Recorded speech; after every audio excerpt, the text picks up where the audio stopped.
ओम शांति। आज 21 अगस्त 2022 है।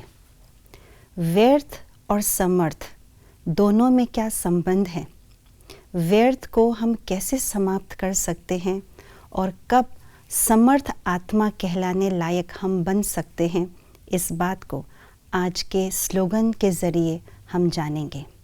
सुनते हैं आज का स्लोगन। समर्थ आत्मा वह है जो किसी न किसी विधि से व्यर्थ को समाप्त कर दे। व्यर्थ और समर्थ दोनों ही ऑपोजिट एनर्जी है, ऑपोजिट शक्तियाँ है।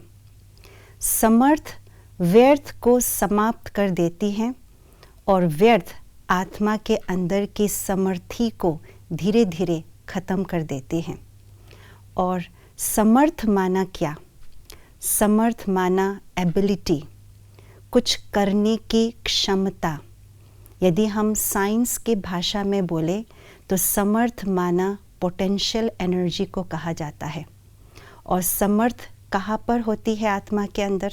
समर्थ की जो शक्ति है, पोटेंशियल एनर्जी है, वो मन के अंदर समर्थ संकल्पों के रूप में होती है। और समर्थ आत्मा उसको कहा जाता है जब उन समर्थ संकल्पों को आत्मा प्रैक्टिकल रूप में करने की जो एबिलिटी है वो प्रैक्टिकल रूप में करके दिखाती है, तभी उसको समर्थ आत्मा कहा जाता है। अर्थात पोटेंशियल एनर्जी को काइनेटिक एनर्जी में बदल देते हैं। तो इस बात में हमें ध्यान देना होगा कि मुझे अपने अंदर की समर्थ संकल्पों को प्रैक्टिकल में लाना है। उसके लिए सबसे पहले तो इस बात को हमें गौर करना है कि जितना जितना मेरे मन के अंदर समर्थ संकल्पों के कलेक्शन ज़्यादा होंगे, समर्थ संकल्पों को बढ़ाते जाएंगे, उतना उतना व्यर्थ संकल्प धीरे धीरे कम होता जाएगा। देखा जाए तो हमारे मन के अंदर व्यर्थ संकल्प भी है तो समर्थ संकल्प भी है। कभी कभी व्यर्थ संकल्प बहुत तीव्र गति से इमर्ज रूप में होते हैं और कभी कभी समर्थ संकल्प बहुत तीव्र गति से इमर्ज रूप में होते हैं। और जब हम समर्थ संकल्पों को निरंतर इमर्ज रूप में रखते हैं तो व्यर्थ संकल्प धीरे धीरे मर्ज होते होते ख़त्म होते जाते हैं।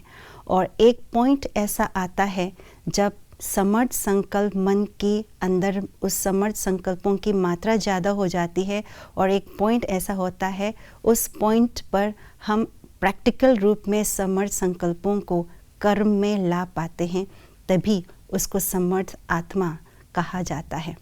तो इसके लिए आज स्लोगन में कहा कि कैसे भी विधि अपना करके मुझे अपने आप को समर्थ आत्मा बनाना है, अर्थात व्यर्थ को समाप्त करना है। तो उसके लिए हमें अपने अंदर की समर्थ संकल्पों को बढ़ाना है। तो उसकी एकाध विधि हम आपके साथ शेयर करेंगे। तो सबसे पहली विधि यही है कि हम जो रोज़ ज्ञान मुरली सुनते हैं उसको हम सुनते रहें, उसका चिंतन करते रहें। दूसरा, जो हमने सुना उसको हम वर्णन भी करें, शेयर भी करें और कर्म योगी बन करके उसको कर्म में लाते जाए, तो सारे व्यर्थ जो संकल्प है वो धीरे धीरे समाप्त हो जाएगी। आपके पास और क्या विधियाँ है वो आप हमारे साथ कमेंट सेक्शन में आप शेयर कर सकते हैं। तो सारा दिन कौन सी विधि अपनाएंगे आप जिससे व्यर्थ को समाप्त कर अपने आप को समर्थ आत्मा कहलाएंगे। ओम शांति।